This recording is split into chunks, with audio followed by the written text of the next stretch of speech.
فواد چودھری صاحب نے بھی مجھے جوائن کیا، آج انہوں نے ملاقات بھی کی ہے اور کچھ چیزیں ڈیسائیڈ ہوئی ہیں۔ فواد چودھری صاحب شکریہ آپ کے وقت کا۔ ظاہر کل آپ کی مولانا فضل الرحمان صاحب سے ملاقات ہوئی، بڑی تفصیلی ملاقات ہوئی، اعلامیے میں تو صرف یہی بات سامنے ہی آپ نے ان کی مزاج پرسی کرنے کے لیے چلے گئے۔ مجھے ذرا بتائیے گا مزاج میں کیا کیا چیزیں آپ نے پوچھی، یہ بتائیے گا۔ دوسرا آج عمران خان صاحب سے ملاقات ہوئی اور آپ نے کہا کہ یہ بات ہوئی کہ اپوزیشن کو انگیج کیا جائے، جس میں مولانا فضل الرحمان صاحب، شاہد خاقان عباسی صاحب، محمود خان اچکزئی صاحب۔ مجھے بتائیں یہ ملاقاتیں جو ہیں یہ عمران خان صاحب کے کہنے پہ کر رہے ہیں؟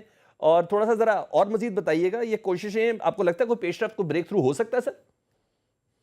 پیش رفت ہوگی انشاءاللہ۔ دیکھیے مسئلہ یہ ہے کہ اس وقت جو سب سے بڑا اور اہم مسئلہ درپیش ہے پاکستان کو، وہ یہ ہے کہ آئین میں دیے ہوئے جو بنیادی حقوق ہے ہمارا، جو چیپٹر 4 اور آرٹیکل 4 بیسیکلی 5 6 سے شروع ہوتے ہیں اور 26 تک جاتے ہیں، ہمارے جو بنیادی انسانی حقوق کا چیپٹر ہے آئین میں، وہ معطل ہے۔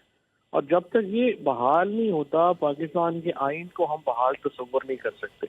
اور یہ وہ بنیادی مسئلہ ہے جس کے اوپر چاہے مولانا فضل الرحمان ہو، چاہے شاہد خاقان عباسی صاحب ہوں، چاہے محمود اچکزئی ہوں، چاہے باقی تمام لیڈرشپ ہو، وہ اس وقت پی ٹی آئی کے ساتھ اس بات پہ متفق ہے کہ یہ جو چیپٹر ہے ہمارا بنیادی انسانی حقوق کا، اس کو بحال کرانا ہے۔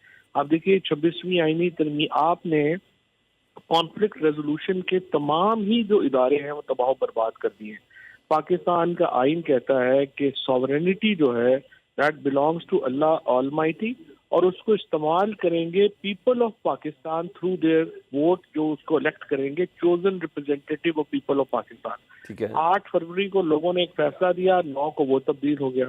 اس کے بعد آپ نے 26ویں آئینی ترمیم کے ذریعے 2 سپریم کورٹس کریٹ کر دی، جو قطعی ممکن نہیں تھا پاکستان کے اندر۔ آپ نے عدالت کی کمر توڑ دی، عدلیہ کی کمر توڑ دی 2 سپریم کورٹس بنا کے۔ اس کے بعد اب جو اینٹی ٹیررزم ججز کا یا جو ہائی کورٹ کے ججز ہیں ان کا حال آپ کے سامنے ہے۔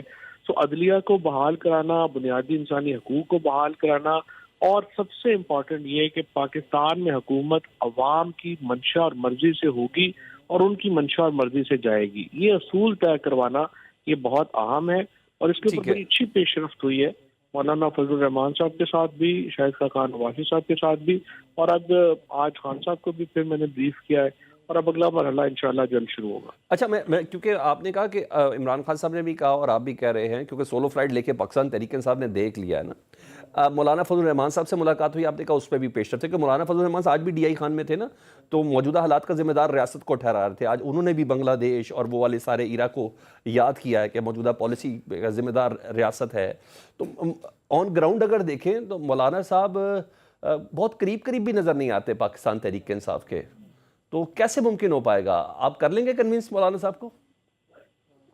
نہیں، مولانا بہت قریب ہے۔ مولانا جو 2-3 بڑے مدعے ہیں، مثال کے طور کے اوپر جو 8 فروری کے الیکشنز ہوئے ہیں ان میں جس طرح ریگنگ ہوئی ہے، اس سے مولانا کا موقف اور تحریک انصاف کو موقف بہت قریب ہے۔